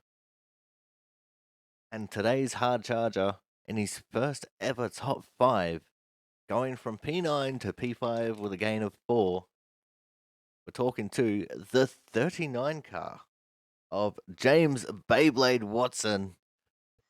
James, your first ever top 5 here for the Output Racing League, and you did it in style at the Lady in Black. How do you feel? Oh man, I feel relieved, worn out, tired, dead, thrilled, shocked. I've always been good here. This has always been one of my better tracks. As daunting as it is, I've just always understood how to drive it and always been up for the challenge of this place. But still, this league is stupid deep. So to bring home a finish like this with the amount of talent we have in this series, it means a lot. That's for sure. Now, this is one very physical track. It takes a lot of mental strength and a little bit of physical strength to get around here for 100 laps. Uh, how was it just trying to balance uh, both types of strengths as you were going through this race? Well, I have no life and I live on my sim rig, so I'm game for the challenge. Just earlier tonight, I dealt with three little 15-minute goof off races in the Jetta at various short tracks. I did a 117 lap truck race at Homestead, and then a 15-minute PM18 race at Old Phoenix. So I'm pretty used to just sitting behind the wheel logging laps like a psychopath. And yeah, now that that's over, my brain is gonna go into full potato mode. Right now, we also noticed that you had a little bit of rear end damage there after the pit stop cycle. Who violated you, and how did they violate you? Yeah, I finally got my first real stripe with like around lap 40, and Brian was able to get by me, and then Tommy tried to follow him and just kind of sent it and put both of us in the wall. So that happened, and then I put myself on the wall again because my truck was already messed up, and Horton had nowhere to go and plowed in the back of me. The closest I'll ever get to Scarlett Johansson. All right, man. Now you can't be the hard charger without making some overtakes, and this track is definitely one of the harder tracks to try and get overtakes on. How did you manage to get those overtakes, and what was the strategy like when it came to that green flag stop? Yeah, you need massive cojones to do any sort of pass here. So you just what I was trying to do was I was trying to uh set them up coming out of two in the previous lap. You know, get close to them going into 3 and 4, get a good run off, and have it to where I was side by side, and just hoped that they would kind of go like, you know what, here you've already pretty much got it, take it. And yeah, I was proving how hard it was to pass because I was annoying the hell out of Brian because he was trying lap after lap, and I was just hanging tough on the high side, and he couldn't get by me. And as far as the pit stop, I just tried to make it to where I could do some sort of overcut or undercut. I saw that Tommy came in, so I'm like, oh hell, here we go. So I went a few laps and then brought it down as quickly as I could to make sure I didn't lose too much time on the cars ahead, and was able to leapfrog a few people that way. And then when the caution came out and all those shenanigans, I got some freebies there, and before I knew it, I ended up fifth. So Well, it was definitely a good looking race for you, man. But let's look forward into next week when I grab the schedule. And next week we are going to Atlanta. So, what's the feeling like for you heading into Atlanta next week? Not looking great. I don't do well with the mile and a half, so at least not really Atlanta. So I'm you're gonna be back to seeing me in my mid pack glory like I usually am in this series. Well, that's quite all right, man. Honestly, you know, a top five in this kind of a field where you got Christian Budd, Jonathan Hernandez, and Tommy Bordeaux. You know, it's not an easy effort, and you pulled it off tonight. So you should feel very proud of yourself here. Thank you, thank. Now, before we let you go, is there anyone you want to give a shout out to here tonight? Oh yeah, I gotta thank my designer, ZAS Designs. You may know him as one Zach Scott Nicky. So yeah, he's responsible for uh, my ridiculous color schemes. Though it's not his fault. I'm the one who makes him paint those ridiculously hideous paint schemes. So he just does a great job making them look actually great. And then I got to thank my sponsor, National Racing Network, and Chris Graham for helping believe in me and help pushing me forward. All right, man. Well, thank you very much for coming out. Congratulations on your Hard Charger Award, and we look forward to seeing you again next week at Atlanta. All right, guys. So that was today's Hard Charger Award winner, presented by Viagra, and he is very excited to get that one. Coming up next, we're gonna have our third place getter, and today's third place getter, after quite a hard fight throughout the race, is gonna be the 78 of Brian Pizzakemi. Brian, it was a great race for you there. You were involved in battles throughout the entire race, obviously because of not qualifying. So how was the race out there for you? Terrifying. Just absolutely terrifying. The the the truck on cold tires was a absolute nightmare. I mean, it's a lot of fun, but it's a little white knuckled driving for a while, and you're hoping you don't hit anybody, hit the wall, hit someone who's off coming off a wall. It was downright terrifying, but I had a lot of fun. Well, speaking of white knuckled, you made quite a few overtakes yourself in this race, especially trying for what felt like 40 laps to get the overtake on James Watson.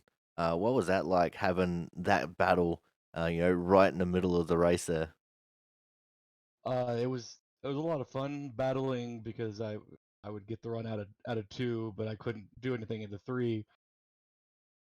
And then the fun wore off about 10 laps later when I'm like, just let me go. We're burning up our stuff for no reason. But I mean, I expected to race. I mean, I showed up to race. I expected it. It's just, I really hoped like we would just come to an agreement. Like, let's just not fight and keep going. Now, we did have a surprise caution there towards the end with the spin of the 24, Frank Isaacson. How did that change the entire outlook of the race for you, considering you're going from trying to catch up to fourth to all of a sudden restarting from P3? All it changed for me was that caution was just a coin flip on do I take tires or not, and whether or not we'd have a wreck on the restart because cold tires were a nightmare to drive. So it was like, okay, are we going to make it through a few laps, let the tires kind of settle, and we drive, or are we going to have a caution that throws the strategy completely out the window? But it was definitely odd starting in third because I was behind Thomas into that caution. I think he had some damage, and suddenly I didn't even see him, so I was a little confused as to what happened. All right, now let's rewind a little bit back to the green flag stop. What was the strategy there for when you went to pit? Because we noticed that you stayed out just that one lap longer than Thomas, and you're able to steal the leader lap point away from him. Yeah, that was the whole strategy was just get that one bonus point and then pray the the truck would hold when trying to go to pit road. This is the trickiest pit road for me, and I just can't do it. Well, it looked like you handled it all right. Better than Tommy under caution, unfortunately. He ran into a little bit of an issue there. So how difficult was it trying to get onto pit road while trying to maintain some decent speed under the green? It was just I completely botched it, but I mean, trying to keep any sort of speed was just really difficult. Just trying to slow down and make sure you didn't lock it up and overshoot it, and then make sure you're not speeding on pit road, which is my at this point claim to fame in this league. So it was very very difficult, but it was as long as you nailed it, you were pretty good. Right now, you're definitely making a name for yourself in the past couple of seasons with getting these podiums. How does this one rank among your podiums, considering it's at Darlington, one of the hardest tracks that we have on the schedule? Uh, this one would have to be one of up there and probably my best one because this track and I do not get along. I have struggled so long at Darlington trying to figure out how to do 1 and 2, and then when I figure it out, there inevitably there's something changes, and then I have to relearn it. And then in 3 and 4, I don't know what a break is half the time.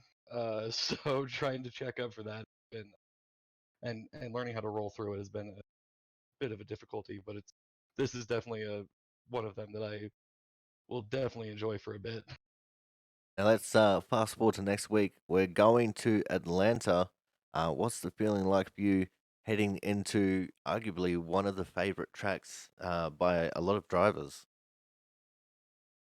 I think next week is going to be a really good show. I think we're going to have a lot of people putting everything on the line, and I think it's going to be a ton of fun. This truck is kind of loose there, so I'm looking forward to having to try and hold on to it, and hopefully I don't end up in the wall. All right, Brian, before we let you go, we know that you're a Twitch streamer, so let's get a shout out to your Twitch channel and then any other shout outs you got to handle here tonight. Alright, so my Twitch channel is twitch.tv/Superior Blaze. It's actually all over my truck. Thank you to my to the paint uh, designer James Lindau. He put a ton of work into this, and it was great. Uh, I'm sorry I put it in the wall, James. Don't kill me.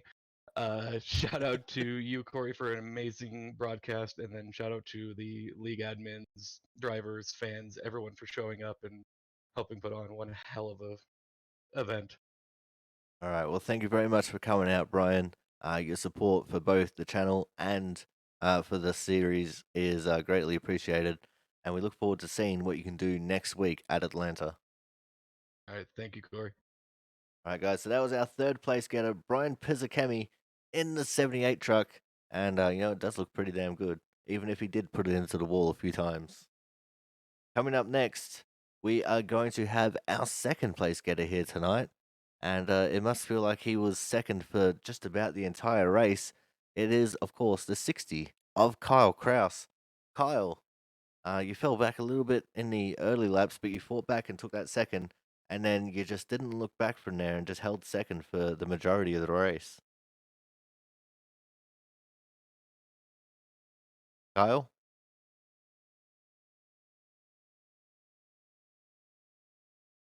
Hello? Oh, sorry. I forgot to push the I'm just sitting here carrying on the conversation to myself. No, hey, thanks, Corey. I really enjoyed, or I really kind of sat back and took it easy the first few laps because of how loose the truck was. I didn't want to get myself into any trouble and let those guys kind of get after a bit. And then my tires kind of came in, and I caught back up to them, and they had some trouble in the wall. And I mean, my strategy was just keep it clean, try and keep the truck off the fence, and just race my own race and see what happened. And it worked out pretty well for me. Now, there was a little bit of differing strategy there going into the green flag pit stop. What was your particular strategy, and how did you handle getting into the pit road? Because we know that the pit lane entry there can be quite difficult, especially if you ask Tommy Bordeaux about it. Yeah, it's tricky there. It's hard with that commitment cone. You really got to like get it wound down enough to turn down, but then get back on it without hitting the end of pit wall. Unfortunately for Tommy, I guess that didn't work out. But no, I wanted to come in. I wanted to keep it as close to 50-50 as possible and get fresh tires on there. And I had practiced a bit with pit entry, trying to push it as far into three as I could before just jamming on the brakes, just getting it to turn just enough. Um, so it went smoothly enough. I got caught up in some lap traffic with the fresher tires, so I didn't get to gain as much time as I'd like to have since I pitted a couple of laps before Christian. But all in all, I can't complain. Now, let's talk about the strategy going into that to the caution there. Um, you were just chilling out and minding your own business. You were gaining very slightly, but you weren't gaining very much. So what was the strategy with pitting there on that caution? No, I knew we were going to need tires, and I felt like it was late enough that it wasn't going to be um, an issue if we got another caution. I mean, there wasn't really much choice. We just had to do what we had to do. And I didn't have enough for Christian. I knew I didn't have enough, but I was hoping I could just kind of keep him close, and I hung with him for most of the run. He pulled away at the end. It was just trying to be there in case something happened, but also really just continue to take care of the truck and bring it home with the best finish I could. Now let's talk about getting around the lap traffic there, because unfortunately it was lap traffic that brought out the caution. So what was it like just trying to dice around way around some of the lap traffic and trying not to lose too much time to Christian? It's sometimes it can be unpredictable, just because people get in the wall, um, off two or in the middle of three and four. So you just have to be real careful and try and time the run really well, to get them at a good spot. Um, sometimes it can be a little dicey because they push up coming off a two, but then cut down to the inside to give you space. And if you get too much of a run, you come really close to running into the back of them. But you just had to be on the lookout. Now let's fast forward to next week. We're going to be going to the Atlanta Motor Speedway. So what's the feeling like for you heading into Atlanta? I've never been that great at the mile and a half tracks. So I'm just gonna do my best to keep the tires from burning off of it and hang in there and hope for a top five. And keep it clean. We'll see how it goes. All right, man. Now we know you got a couple of shout outs to do here tonight. So what shout outs have you got for us this evening? Yeah, thanks to you, Corey, for the broadcast, Jaron and all the admins and council for running the league. It's a lot of fun. I appreciate it. Thanks to the family for letting me take my Tuesday nights to do this. Appreciate it. All right. Thank you very much for your support of the series, Kyle, and for the channel as well. And we look forward to seeing what you can do next week when we go racing at Atlanta. Thanks, Corey. All right, guys. So that was today's second place getter, the 60 car of Kyle Kraus. And I think he just tried to move himself, and I moved him into the waiting room.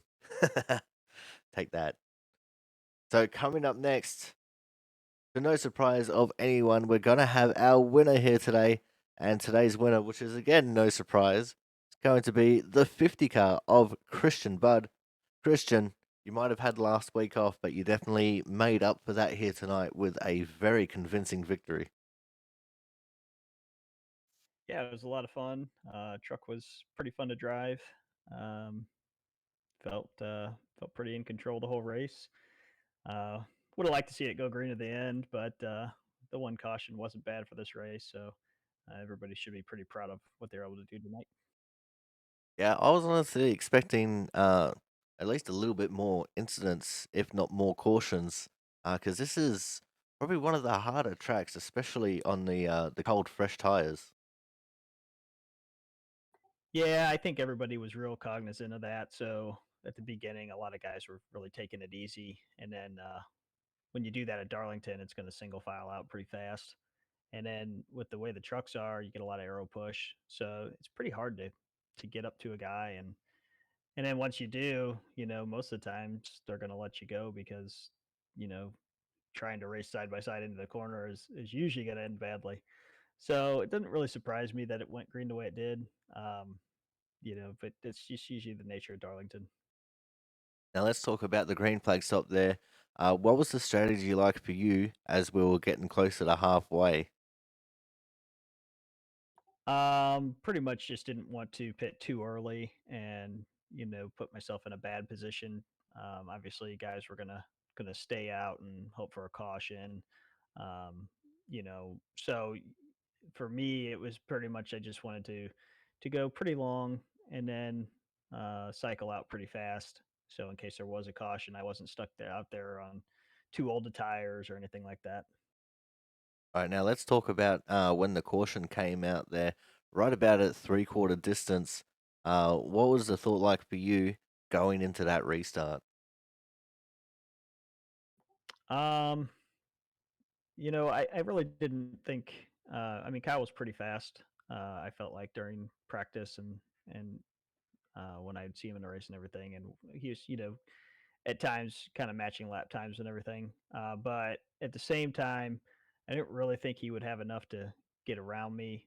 Um, and again, with the way the truck is, it's pretty aerotight behind another guy. So uh, my main thing was just not making a mistake. I didn't want to hit the wall, lose a bunch of momentum or damage the truck, and then bring him back into it. So it was pretty just trying to drive about 95% and not burn the tires off it. And once we kind of got going, I got about half a second out and felt pretty good that I could just kind of maintain.